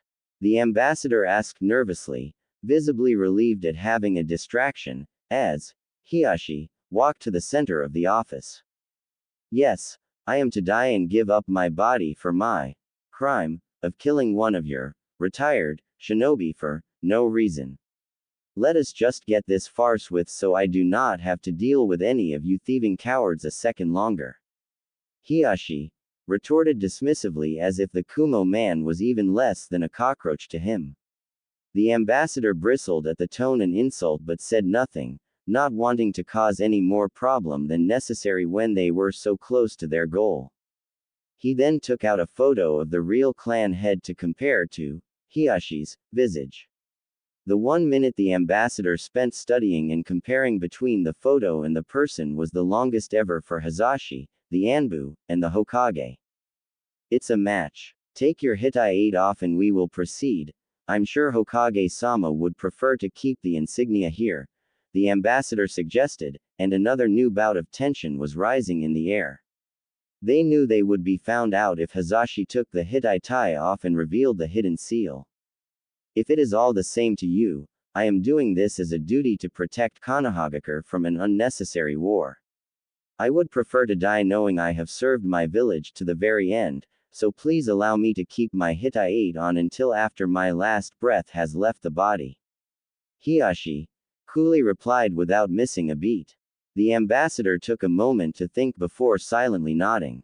Everyone almost exploded with relief, but they had to keep up the charade. Hiashi kneeled formally on the floor next to the ceiling scroll and closed his eyes as if in meditation. A long moment of grave silence persisted in the air before the dog-masked Kakashi decided to begin preparing for the inevitable. However, the Hokage stopped him. I will do this one. It is my responsibility, since I allowed this to happen, he grimly said as he slowly moved behind Hiashi and took a small quick injection syringe from the Anbu. He then gripped the kneeling man's shoulder tightly and leaned his head down next to his ear. I am really sorry for allowing this. You will receive the highest honors and your clan will forever remember you as a hero, he whispered, his voice breaking slightly. Hazashi only nodded once with a serene expression before he felt a small prick at the base of his neck. He felt a calming numbness overtake his entire body almost all at once. It was welcoming actually. His last thoughts were of his older brother and nieces, his deceased wife, and finally, his son. He let a small smile grace his face. In just 3 seconds, his body fell limp in the Hokage's grip, devoid of all life. Hyuga Hazashi had just passed away instantly and painlessly as a hero to his clan and village. Sarutobi Hiruzen silently and gently laid the body down onto the ceiling array with trembling hands. After a moment of silence out of respect, he slowly removed the Hitai 8 to reveal that the seal disappeared, having already worked its magic sealing Hazashi's Byakugan and all of its secrets. The people in Kumogakure would not be able to learn anything from this man's body now. The third then sealed the body into the scroll with a loud poof. The ambassador silently walked over to the desk to sign the statement. As he set the pen down and turned around, he cried out in surprise as a hand suddenly grabbed him by the neck and swung him into a wall, cratering it inward. The ambassador was trying to let out a strangled cry of protest when he was frozen solid by the Hokage's glare and killing intent. Hiruzen's face was old and wrinkled, but his eyes looked virulent, cold, and calculating, as if they were the eyes of Shinigami looking at its newest soul to eat. The ambassador felt like he truly would die any moment just looking into his powerful gaze. You may have won, but this will be the last time. After tonight, no Kumo ambassador or shinobi is welcome here until further notice, unless absolutely necessary. That means you will leave the village's premises within 10 minutes of this conversation or I will have you imprisoned for open hostility. In addition, If I ever see one single Kumo nin set foot anywhere in our country without express permission from our people for any reason at all, you tell your Raikage I will personally come and show them exactly why I have lived this long, and why I am known as the Kami of Shinobi. The third Hokage spat out before he harshly tossed the terrified ambassador to the floor with a loud crash. The whimpering man thought of nothing but escaping as he frantically scrambled to his feet, grabbed the scroll, and ran out the office as fast as his feet could carry him. It was as if the Shinigami was breathing down his neck. Follow him all the way out to the lightning border, and make sure he can't even stop for rest. In addition, send someone out to the Hyuga compound to deliver the news and ask for an explanation. The third growled as the two Anbu bowed and vanished. He was not relieved that they might have protected the Hyuga clan's secret.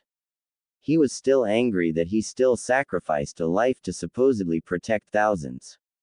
It did not matter if it was a nobleman or a servant, a person's life was still lost this day and he had to allow it on his watch without any resistance. All of the emotions Sarutobi Hiruzen kept in all day finally overflowed as he yelled in rage and smashed his fist on the desk, splitting it in two. The next morning, Naruto noticed something was different in the air around the village. Life went on as normal to most people, but to him, he could feel that something was somewhat off. He relayed his feelings to his tenant as he was walking around, enjoying the morning air. Stop by the tower if you want. Maybe that old fart knows. Kurama only had this suggestion to offer. Naruto, having nothing else to go on, decided to detour to the tower anyway. He entered, made his way up the stairs, and was led in by Temari. The blonde was surprised to see his surrogate grandfather, sitting behind what looked like a new desk, looking so old. The third was exhausted, having been up all night dealing with all kinds of emotions. He felt and looked defeated. He was so deep in thought he did not notice Naruto entering the office at first, and raised his eyebrows in surprise. Oh, hello, Naruto-kun. What can I do for you? He tried to pull himself back together and keep some semblance of a facade up. Nothing, Hokage Gigi. It's just that I haven't seen you in a while, and I figured I'd stop by for the permit and chat a little.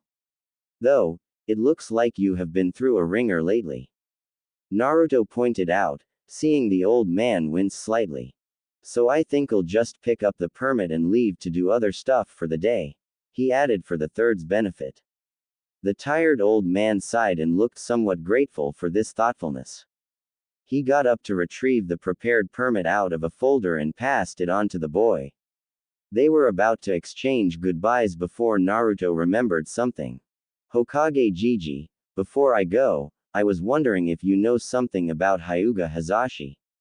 I ran into him last night near here. He told me he was coming here for a mission, something to protect his precious people. I was wondering if he's okay now. The Hokage stiffened with a grim expression and that was all he needed to see. His entire inside became ice cold as his blue irises turned icy and shrank to small dots. Don't tell me, was all he could squeeze out in trepidation. The third's expression softened into sadness and simply shook his head no. I am sorry, Naruto-kun. I will tell you he died very bravely and with honor for what he believed in. He had no regrets. Beyond that, I cannot tell you the details myself. It is up to Lord Hiashi to offer more if you still wish to know, the suddenly frail-looking man tiredly admitted. He knew. Naruto whispered before his face twisted into anger, his blue eyes still icy. The third narrowed his eyes in confusion. He knew. He knew already he was going to die. That's why he talked to me like that last night. Why did you let him go? If you knew it was going to happen, why didn't you protect him like a Hokage was supposed to? The boy shouted at his surrogate grandfather in tearful rage. He didn't want to stick around to hear any excuse and sprinted out of the room, leaving a crushed old man behind. I'm sorry, Naruto-kun. You will come to learn this is easily the worst part of being a Hokage, the exhausted and crestfallen village leader quietly whispered to no one in particular. Later at the Nara compound. Rut. Nah, was all Naruto made out from a very faraway voice in his dazed confusion. He just couldn't seem to stop going over what happened with the Hokage this morning in his mind. It was like an infinite loop. Naruto, yelled a voice that was very close by, and it finally shook him out of his dazed thoughts with a dumb expression. He took a look around to see he was sitting across a shogi table from a familiar lazy-looking pineapple-haired boy his age, Nara Shikamaru. Naruto then quickly remembered he spent an hour sulking and holding back tears after berating his surrogate grandfather. Afterward, he ate something he didn't even remember now and walked aimlessly around the village just for something to take his mind off what happened. He then ran into his friend on the streets. Shikamaru noticed something was wrong and offered for his blonde friend to come over to his place to cheer up. Now, the brown-haired boy was putting on an annoyed expression as he muttered, "Troublesome," and pointed down at the table, which had a match in progress. "Sorry, Shika, I've been out of it lately." Naruto mumbled pitifully as he moved one of his white pieces without a thought. His friend's eye twitched in annoyance at the new move and went into the thinking pose for the 5th time in this match if he had been paying attention and kept count. "Oh, I got you thinking now. Guess that's somewhat a personal victory for me now," he remarked half-heartedly as he tried to clear the cobwebs from his head. Shikamaru raised a twitching eyebrow. "This isn't the first time you've forced me to do this. Troublesome, it looks like you're truly an idiot savant if you just don't pay attention at all while playing shogi," he muttered grouchily as he came out of his pose and moved one of his black pieces. "Oi, I resent that remark." Naruto grunted indignantly as he moved one of his own pieces without another thought again and took one of his opponent's pieces. Shikamaru growled in frustration and went back into his thinking pose once again. You just proved his point. I have never seen such sloppy play, but you just keep getting out of trouble against vastly superior strategies. It's like what you are doing is organized chaos. In my thousands of years existing, this is simply astonishing. Kurama offered her thoughts in clear awe. "Not you too, Fox." Naruto groaned mentally. "Troublesome, remind me to never challenge you to a match when you're in a bad mood. This is hard on my brain." Shikamaru grumbled as he moved one of his pieces into position to be sacrificed. Naruto furrowed his eyebrows at that move, and wondered what his friend thought of sacrifices. "Hey Shika, what would you think if you had to sacrifice your own life for a cause? Would you be angry at the person who asked you to do it?" Naruto quietly asked, his eyes staring down at the table. Shikamaru stared at his blonde friend silently for a long moment. "That's an odd question to ask a kid, you know. If you want me to answer that seriously with what I know, I would say that the only reason I'd be angry with the person asking me to sacrifice myself is if I knew there were other options, other ways of solving whatever troublesome situation I was dragged into. However, if it was the only choice and I was saving the people I cared about, I may find it troublesome, but I'd accept it with a clear conscience," the Nara heir replied with a sigh. Intrigued, Naruto thought over that answer as he moved his own piece to take his opponent's sacrificial pawn. Shikamaru capitalized on the trap he set and took advantage. "You know, Naruto, it's troublesome to say this," he murmured as he effortlessly took another one of his opponent's pieces, "but my dad told me this when he first began teaching me shogi. He said that in many ways, a shinobi's life is almost like a game of shogi. You use strategy, tactics, traps, and sometimes sacrifices to win your battles. The only reason we do all of this is because we have to protect our king, no matter what." Naruto was still deep in thought as he carelessly made another move that Shikamaru was prepared for. "Our king. I guess that'd be the Hokage," he asked as his eyebrow twitched in annoyance with his growing disadvantage in this shogi match. His friend just shrugged. "I asked Dad that, and he was being troublesome about it, saying that we decide who or what is our king, that we absolutely must protect at all costs," the pineapple-haired boy replied offhandedly as he moved one of his pieces for a checkmate and called it. Naruto just groaned and cursed. Damn it. You win, for the 68th time in a row. Anyway, I wonder what Hokage Gigi considers to be his king, he muttered as he properly put his pieces away. I'd think that's a question that shouldn't be troublesome even for you to answer. Shikamaru raised his eyebrow as he cleaned his side of the table. His friend smacked his forehead loudly. The village and everyone in it. Of course. He smirked and muttered, troublesome blondes, before rising. Oi, you want to stay for lunch? Mom will be glad to have you over. He shrugged as if he didn't care if his friend stayed or not. Naruto's stomach growling was the answer.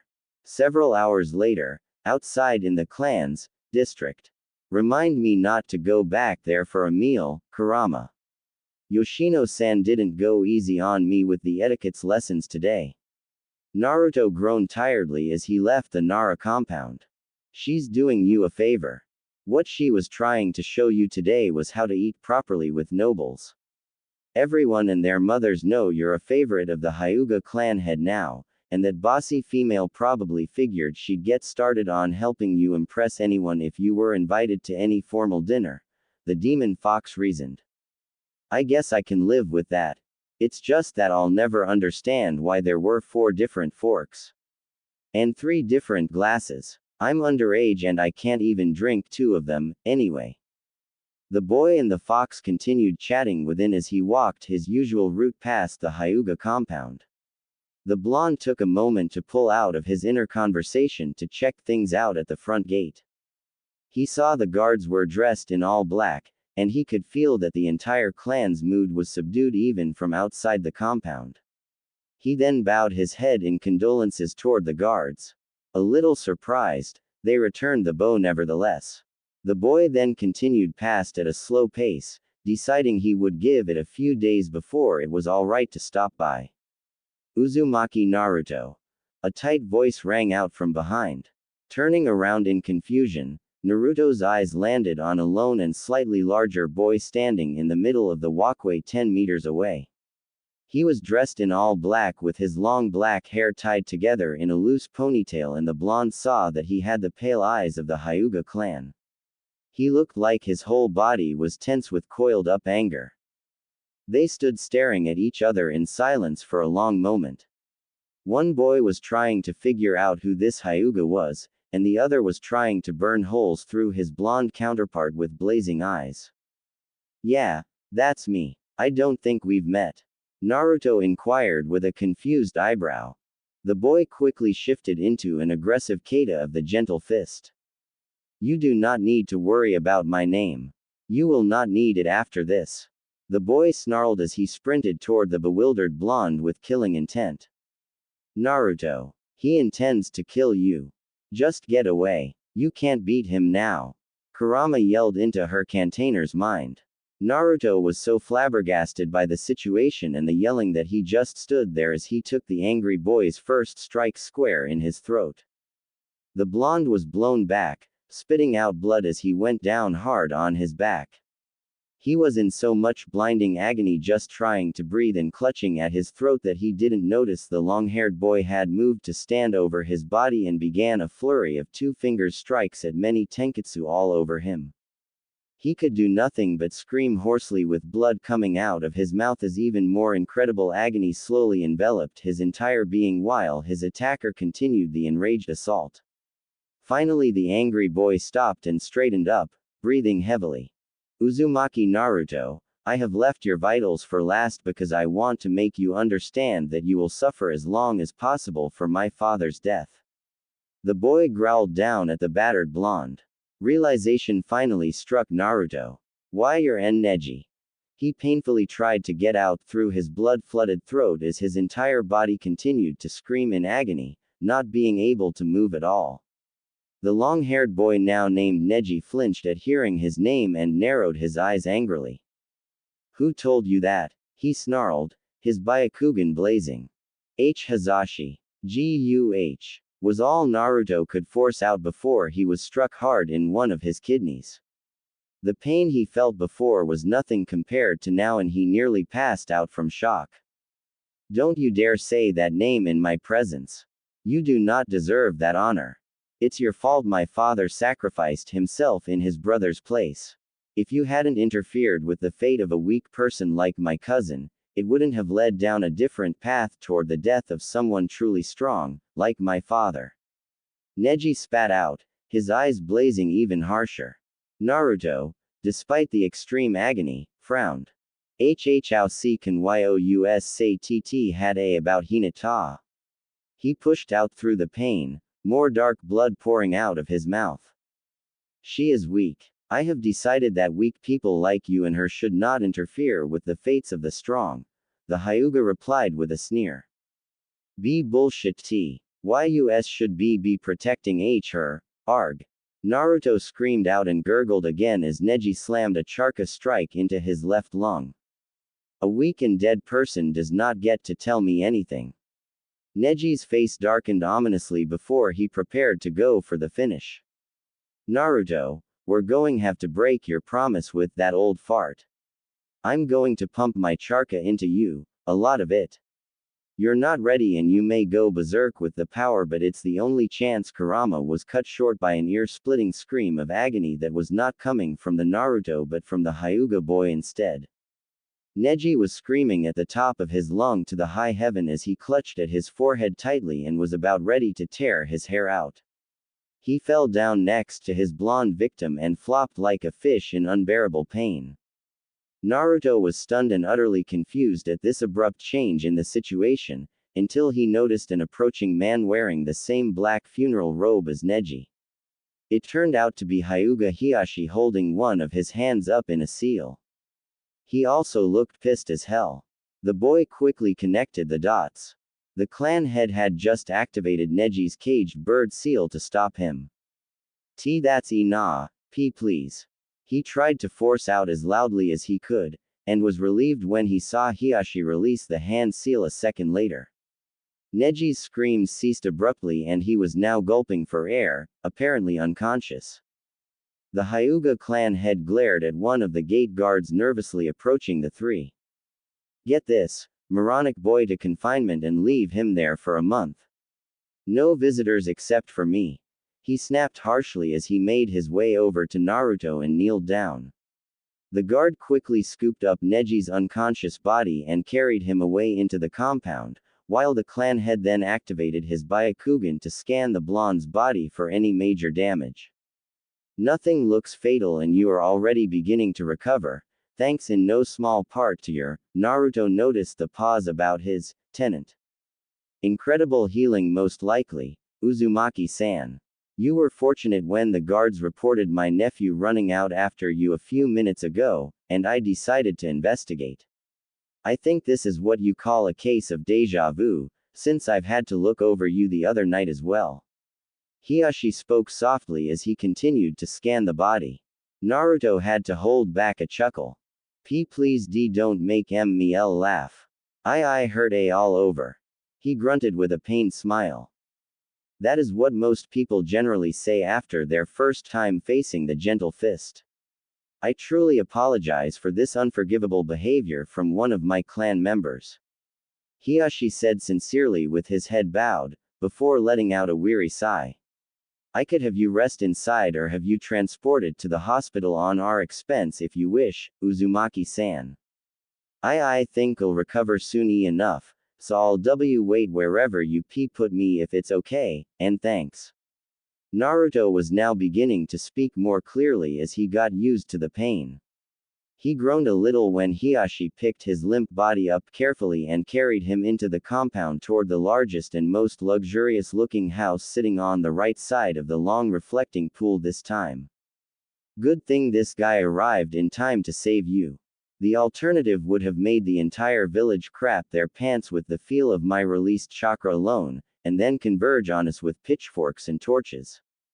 Though I'm disappointed somewhat, since that stupid brat just barely avoided being pasted across the compound wall like graffiti. For now, I'm pumping my chakra into you a little more than normal so you should recover sooner. He sure did a number on you, And it's surprising you haven't fainted from the pain yet. Kurama spoke up from inside. Sorry to make you feel my pain. We're sharing a link, right? You said you'd feel what I feel. Naruto thought guiltily as Hiashi opened the door to his house. Oh, you needn't worry. I didn't tell you I could turn any of our shared senses off at any time. I keep that particular link off most of the time since you only seem to attract trouble. The great fox replied dismissively, and Naruto was twitching his eye non-stop.